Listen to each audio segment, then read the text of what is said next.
This week, another shooting by Albuquerque police resulted in yet another death. This time, a 19-year-old woman. The officer claims she turned and pointed a gun at him during a pursuit, but we don't have video evidence of that because the lapel camera he was wearing did not work. Chief Gordon Eden said he couldn't be certain it wasn't turned on or if there was a technical problem.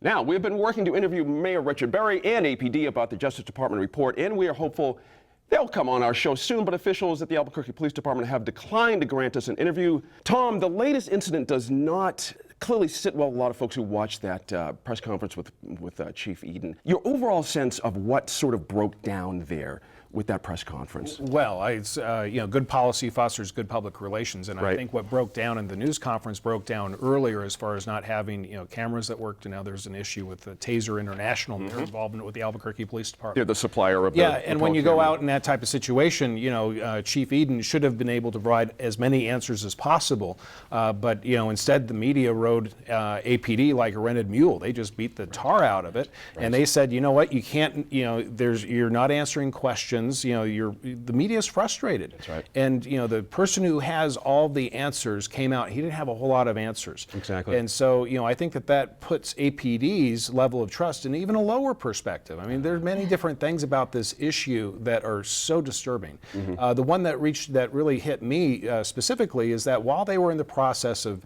casing the neighborhood, you had a witness who said that the police department was going through on their speakers saying that they were going to turn the dogs loose. Right. This is at 3 in the morning. Yes. I mean, is that really the kind of community policing, the type of involvement that we need? And I'm a supporter of the police, but that bothered me. That bothered me a lot. I'll tell you a story after we finish taping. I've had that happen to me twice, where I've had the loudspeaker from APD saying, we're going to release the dog and everybody in the neighborhood just stay in your house. It's like, oh, really? That's interesting.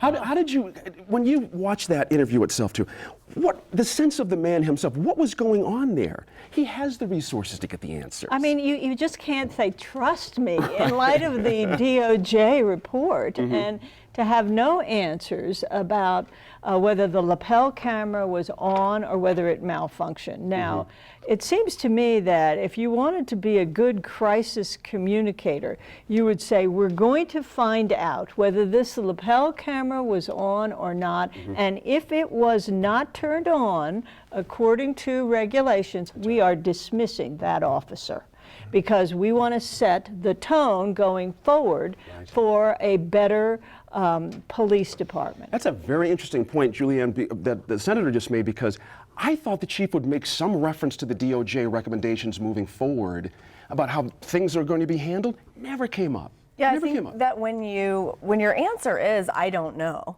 I agree with Dee Dee that you need to follow up, I don't know, with either the action plan of what you're going to do, how you're going to find out, why you don't know.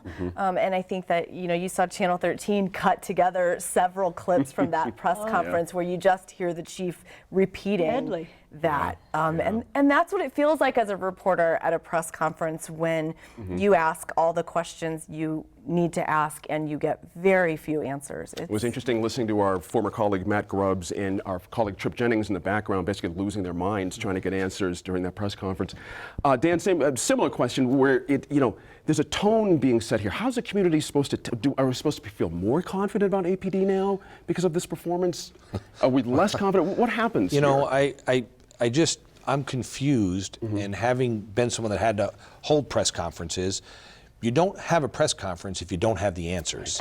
I mean, you say, we'll get back to you. Obvious. I don't know why you would run out in front of the cameras and say, I have no answers for you. I know there's a list of, the questions that I've heard were questions that anybody standing up there would have said they're going to ask. It's not like they asked questions about a shooting that happened 8 years ago that you could say, I didn't know that. And yet they're going out in front of the media. And I think what it's doing is it's downplaying, or it's fostering a total lack of trust in not just the officers every day on the street, but the system itself. The system is broke in this state with the police department, in my opinion. I think that, we have got a situation where Dee Dee's right, the senator's right. If the standard operating procedure is you have a belt recorder and lapel camera on and it's not, done, finished, you're fired. But that's not what happens. There's always explanations, there's always reasons. And then at the end of the day, you see out there in the media, which is really brought to the forefront, the police, APD specifically, and the city of Albuquerque has a willingness, is anti, they're unwilling to admit what they're wrong. They go to the mat on everything. And I will tell you what, I agree with Tom, I'm going to disagree with the way Tom said it. I'm with Tom. I am supportive of good policemen. I am not supportive of bad policemen. And I think I'm concerned that we have bad police officers out there and good ones are not willing to stand up and say, that's a bad one. By not doing that and failing to stand up, that makes you a bad police officer also. Interesting. You know, what was really odd about this news conference was that it was 2 days after the shooting, and to have that many unanswered questions on the inside afterwards. APD had a huge opportunity to at least try and stop the bleeding of trust. Right. But instead, all they did was reinforce all of the past. Well, instead of not, and if not having any answers to questions, coming out as the chief and saying, "Look, I know you guys have a lot of. You would have hated this. I know you guys are going to have a lot of questions. I don't have answers. But let me tell you what we're doing in the next 48 hours. That I will come back and be ready to answer questions." In APD that actually doing high fives, thinking we're doing a great job, and to them, I'm saying, really, it's time for a wake-up call. Very damaging. Senator, Well, I have a question on Dan's point. It's one of the oddities to me was he never turned to anybody in his command staff looking for an answer. Right. Nor did anybody in his command staff step forward and supply an answer. I'm very serious here. I'm wondering if we're watching a police chief who is very shut out right now, who is Well, not that's part a of the good process. possibility. He That's- is absolutely not being spoken to. I don't think that's true. All right, I know. Well, that's a I know. possibility. I'm feeling it I in a know. little Well, way, I think so. he doesn't have. I think you're looking at a police chief.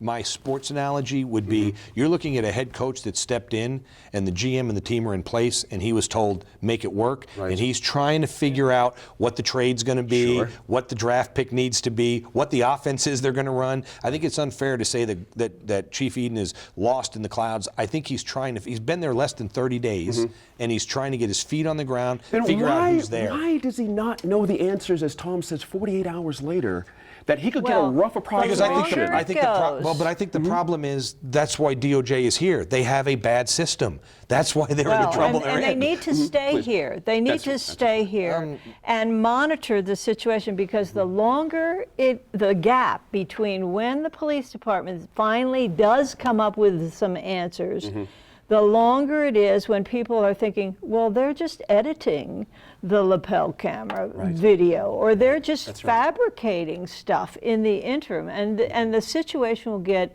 exponentially worse. I think it is getting I'm not sure DOJ has a good worse. history of doing this stuff internally, let alone I externally. think our reliance on the lapel cams also is a little questionable. You know, Gwyneth Dolan did a piece for Al Jazeera America about that many of us read that addressed a little bit of this. And I was watching the lapel cam from the man at the apartment complex. Mr. Redwine. Mr. Redwine, and you look at that footage, you blow it up as big as you can on your screen, you still can't really see what's going on. And so, you know, even if that camera was on, we might not have the answers that we want.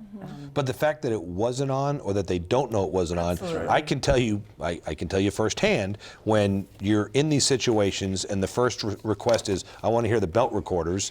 I want it because you're accusing someone of saying something or doing something, and all the police officers involved say, well, we forgot to turn them on, well, they didn't work. And guess what? Nothing happens. If you have a standard operating procedure, an SOP, you have to follow it. And I think the fact that it doesn't seem like they're following it, and then the And there are chief no came out and could, consequences. that's the key. No The key is no consequences. consequences. I think this officer, to wrap this up, I think this officer is in trouble based on a previous incident that he was not the shooter, so to speak. His partner was, and his story was a little sketch. But this situation, something seems quite odd about the details of this. You know, using cordons around trailer parks Well, Gene, and dogs to find let me just say a this, young though. girl I think, stole a car. I think Chief Eden, his background, I know him very well, and I hate to be the guy that says trust me, because I'm not saying that. I don't think he's an inside player. And I don't think Gordon Eden is the kind of guy that's going to come in and just sweep things under the rug. Gordon Eden's been a rabble-rouser. He's about following an SOP. He's about doing it right. And I think if he's given a little bit of time, I think he's going to put the right people in the right place to do the right thing for Albuquerque. I do think this was a good pick. He may or may by not have Mayor the Berry. opportunity, Dan, though. That's the key. That's the whole thing right there. Now, coming up, we take the pulse of our state's economy.